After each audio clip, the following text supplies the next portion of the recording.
वासुदेव सुतं देवं कंस चाणूरमर्दनम देवकी परमानंदम कृष्णं वंदे जगद्गुरु।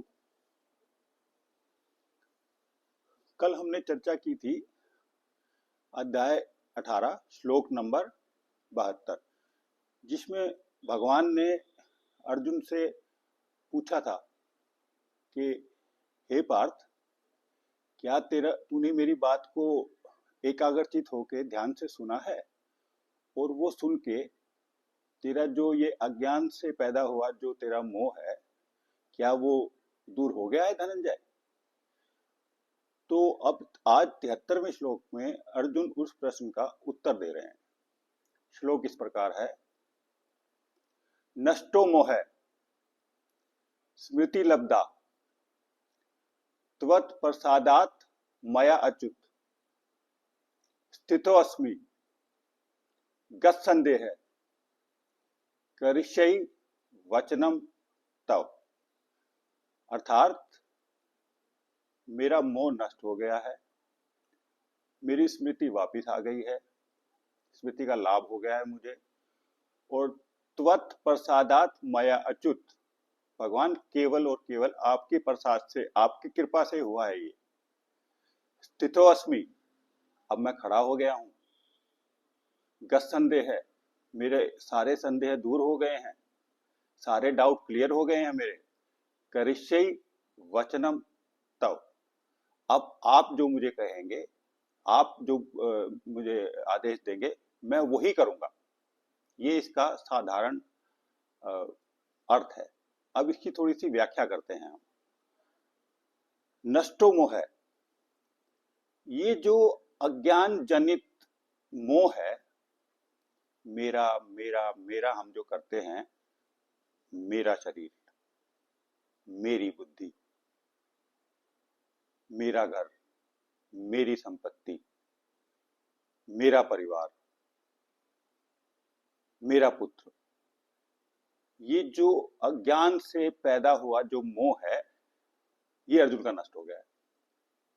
और नष्ट होने से उसको जो स्मृति मिली है ना, आत्म ज्ञान रूपी, आत्म विषयक जो उसको स्मृति मिली है, हम सब जीवात्मा हैं, जीवात्मा है ना हम, तो हमारा बार बार जन्म होता है शरीर का, आत्मा का तो होता नहीं।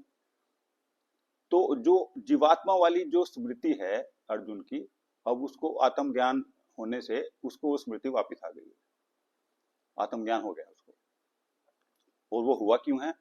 त्वत् प्रसादात् मया अच्युत, केवल भगवान की कृपा से हुआ है। अच्युत भगवान विष्णु का एक नाम है। अच्युत का मतलब है जो अजर है, अमर है, जो कभी भी नष्ट नहीं होता है। ये सब रूप की बात है। जो आत्मा रूपी भगवान कृष्ण मेरे शरीर के अंदर हैं, ये उसके बारे में है। वो कभी अच्युत नहीं हो सकता है, उसको नहीं छोड़ा जा सकता है, नष्ट नहीं होता है वो कभी, इसलिए अच्युत, भगवान विष्णु को अच्युत कहा जाता है। तो आपकी कृपा से ये संभव हो पाया है। स्थितो अस्मि, अब श्रीधर स्वामी कहते हैं कि युद्ध के लिए खड़ा हो गया है।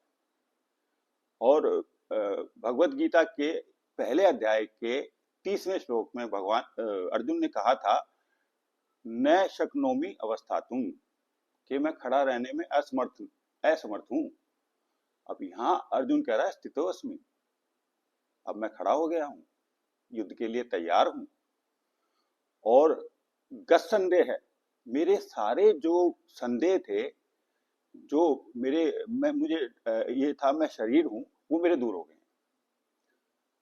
और इस विषय में आचार्य शंकर कहते हैं कि ये जो प्रश्न उत्तर है ना, भगवान ने प्रश्न किया, अर्जुन ने उत्तर दिया, जिससे उसको ये जो अज्ञान जनित जो मोह है उसका दूर हो गया है, और आत्म विषयक जो उसको लाभ हुआ है स्मृति का, यही हमारे सभी वेदों का जो अर्थ ज्ञान है वेदों में, ये उसका फल है। उसमें यही है कि जैसे ही आपको ये जो अज्ञान रूपी मोह आपका नष्ट होगा, तो आपको आत्म विषयक स्मृति हो जाएगी। सारे हमारे वेद यही कह रहे हैं, श्रुति यही कह रही है, ये आचार्य शंकर कह रहे हैं। तो आगे इस श्लोक के विषय में ये कहा जाता है कि ये जो भगवान का जो प्रसाद है, भगवान की जो कृपा है, ये जो भगवत गीता के रूप में हमें मिली है, अगर हम इसका अध्ययन करते हैं, अध्ययन करते हैं, पढ़ने से बड़ा शब्द है अध्ययन, जब हम इसका अध्ययन करेंगे तो निस्संदेह निस्संदेह आपको मोक्ष रूपी ज्ञान होगा ही होगा, आपको भगवान का प्रसाद मिलेगा ही मिलेगा। त्वत् प्रसादात मया अच्युत। अगर आप गीता का अध्ययन पूरी पूरी तल्लीनता से करोगे, एकाग्रचित होके करोगे, तो ही एकाग्रेण चेतसा से करोगे, तो आपको ये मोक्ष रूपी ज्ञान अवश्य मिलेगा। भगवान ये सौगंध खा रहे हैं, सत्यम ते प्रतिजाने प्रियोसी में, भगवान ये सौगंध खा रहे हैं कि ये होगा। गीता का अध्ययन करिए, एक बार नहीं, बार बार करिए, कई बार करिए, 1000 बार करिए, होगा, ये जरूर होगा। ओम शांति शांति शांति।